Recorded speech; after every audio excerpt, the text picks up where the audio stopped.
We have a couple of horrific updates to the violence in Egypt for you guys. Reuters learned that the Egyptian military, a week before the violent attacks, turned down a peace deal that was mediated by a handful of diplomats from the United States and Europe. And the deal would have seen the Muslim Brotherhood reduce the size of their protest camps by half, and all the military had to do in response was release two notable prisoners, Syed el-Khatani, which is the chairman of the Brotherhood's political party who was arrested during the military's takeover in July, and Abu Elela Mahdi, who's the chairman of the Islamist al-Wasat party who was locked up in the aftermath. So understand, that's a really good deal for the Egyptian military because all those guys is political prisoners.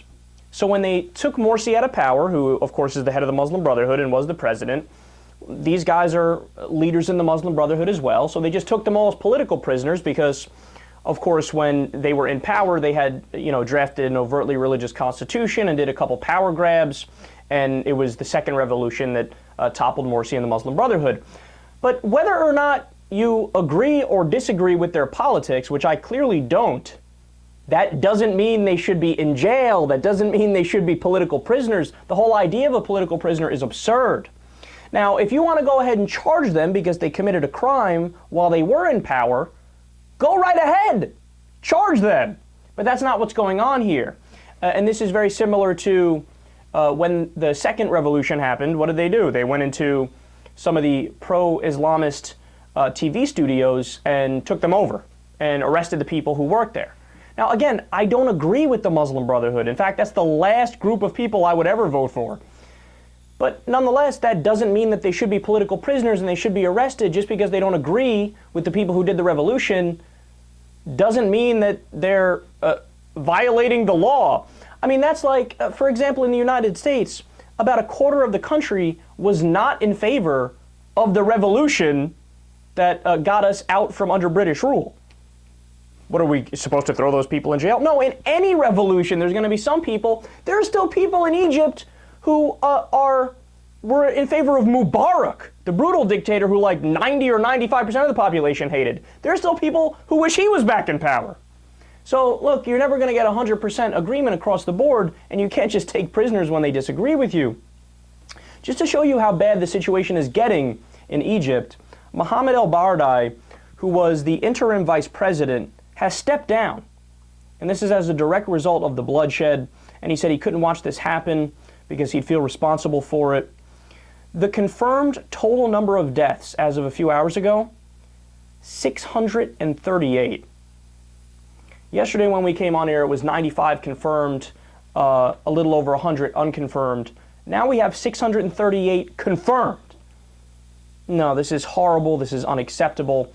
And again, I don't agree with the Muslim Brotherhood, but all the reports are saying that it was the Egyptian military who was the aggressor and who went in there with violence on their mind and started using tear gas immediately, and then gunfights broke out, and almost all the bloodshed is on the side of the Muslim Brotherhood protesters. Look, again, I don't agree with Morsi, but that doesn't mean that people can't protest in favor of Morsi. If you want to be a democracy, you have to accept freedom of speech and freedom of expression.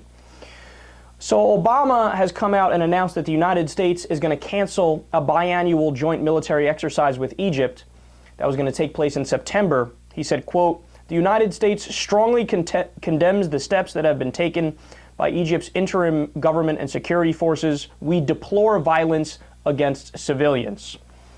But apparently he doesn't deplore it enough to cut off the U.S. aid to Egypt. That adds up to about $1.3 billion a year.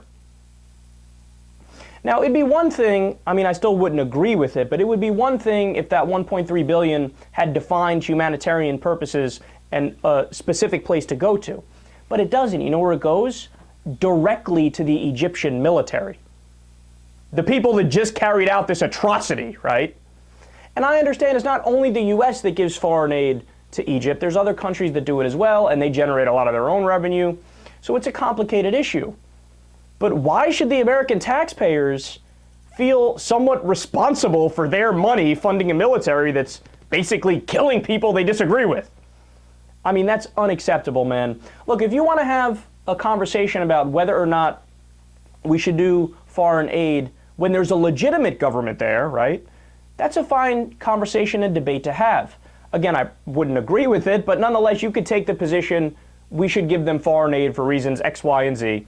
But when there's not a government, when, for the moment at least, it's a military junta, don't just give taxpayer money there, hard-working taxpayers in the U.S. Funding this nonsense. We have stuff we have to worry about on our own over here. A broken healthcare system, tremendous number of people in poverty. We don't have, the safety net is crumbling, the war on the middle class, tremendous militarism, deficits and debt. Take all that money, put it towards something that makes sense.